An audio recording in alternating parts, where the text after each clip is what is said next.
Hi, welcome to the local color exhibit at Artistree Community Arts Center and Gallery. I'm Deborah Goodwin, and I am the exhibits coordinator here. And myself and Azusa Mahara run the gallery here. And we're so excited to show this exhibit once again. This has been an annual exhibit for us the past 14 years. And it's a group show of all local artists. We have about 70 people that have work in the show this year.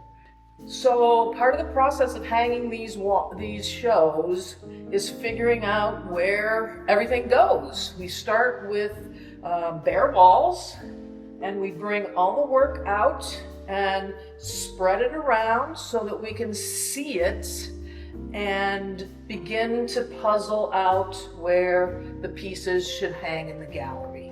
So we closed our last show. It ended Saturday, and we have to open this show Friday at 10. So there's a tremendous amount of stuff that goes into trying to put a group show together like this and have it hang properly. As you can see, we kind of sort of spread the work out, kind of figure out where we want what. And Azusa calls this puzzling. And it really is like trying to put pieces next to each other that enhance each piece without fighting it. So the first challenge is to find homes for all the large paintings that people keep wanting to bring in. And so we have very specific spots in the gallery where we can accommodate a painting as large as this piece by Alan Jacobs. In this room, you can see the whole room is spread out on the floor here. We're trying to tell a story here these are mostly photographs that we'll be putting up here. And the whole idea is to put work next to someone else's work and then have them both enhance each other.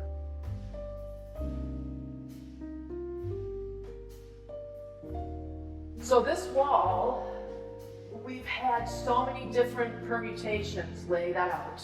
We finally settled on this, and I think it looks great.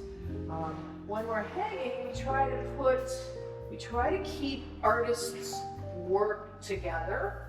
We have these three works here, same artist, and we try to balance the walls with the sizes of the pieces and the shapes and the colors.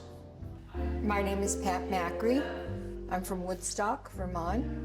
I love oil, okay, but recently I've been exploring acrylics and pastel and pencil and all different types, but oil is my love. I love artistry.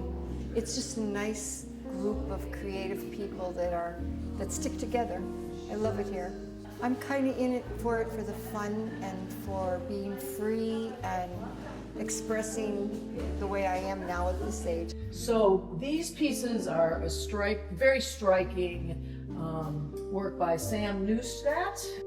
They are digitally created paintings that mimic silkscreen, except it's all done through a digital platform, and then the resulting image is printed out on very high quality archival paper.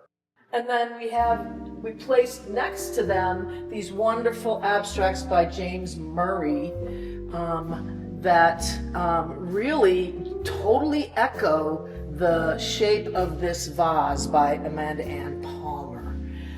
I feel like this is like the mid-century modern corner.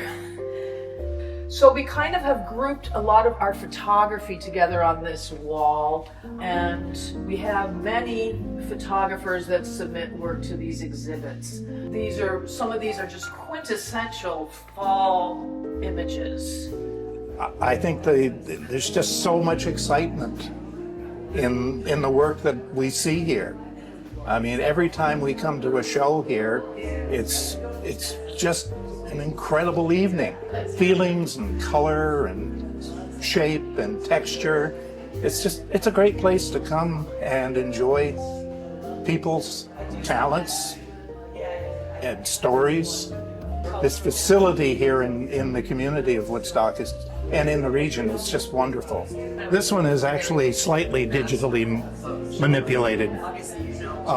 This is taken from the flood control dam in North Springfield, looking towards Mount Ascutney with the reflection in the water.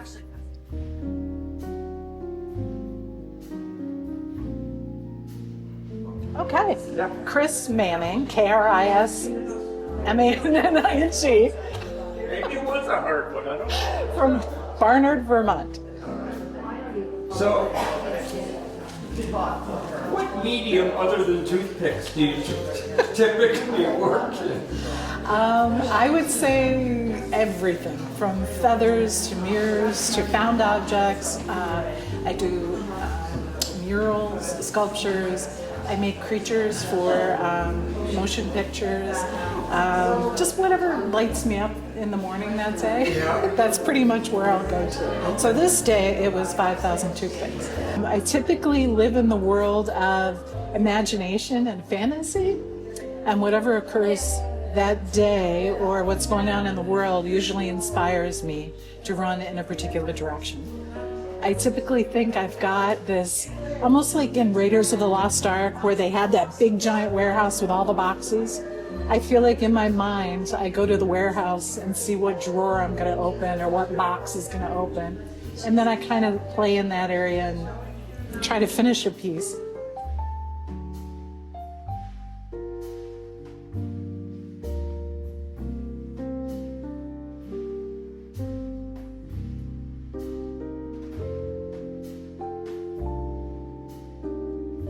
My name is Ray Newell, and I'm from Bridgewater, Vermont. I usually work in oils. I do some acrylics. I teach a little bit, and the acrylics come in handy for that, but primarily oils. So I have been working with Artistree for about 10 years, teaching painting for adults.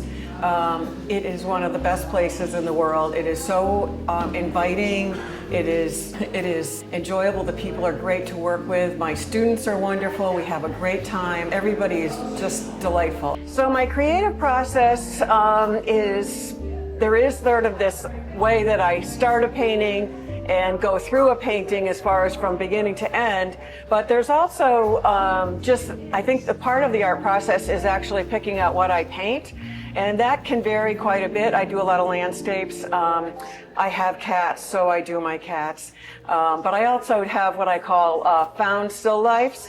And those are things that I find here and there that are still life presented, but they're not something that I set up myself. So where I find my work is a little bit eclectic. And so I work on multiple levels there. But primarily landscapes and places around Vermont. And you never really know, what's going to strike you. You just kind of turn around and it's like, oh, and it's really fun to, be just sort of surprised like that.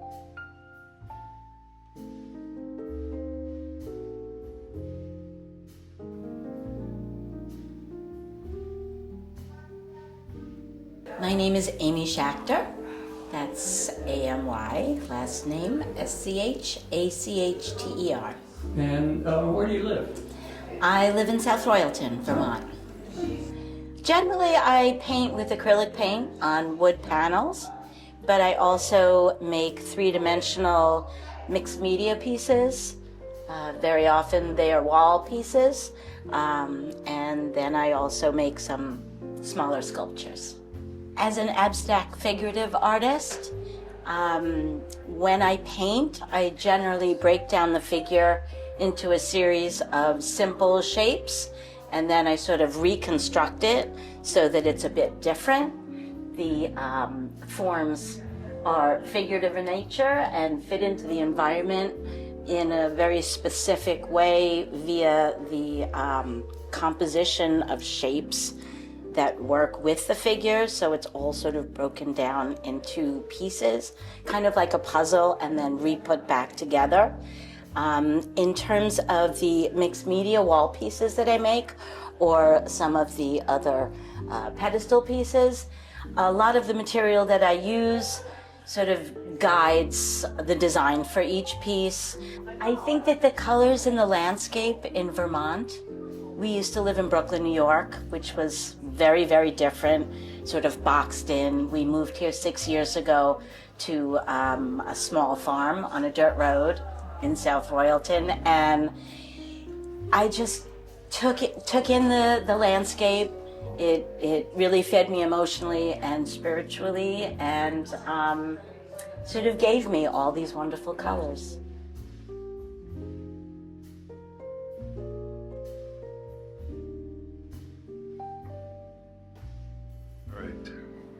So we have over 70 artists in this show, and each one has their own unique method of interpreting what local color means. And we hope that you will come and see the show and you can interpret it yourself.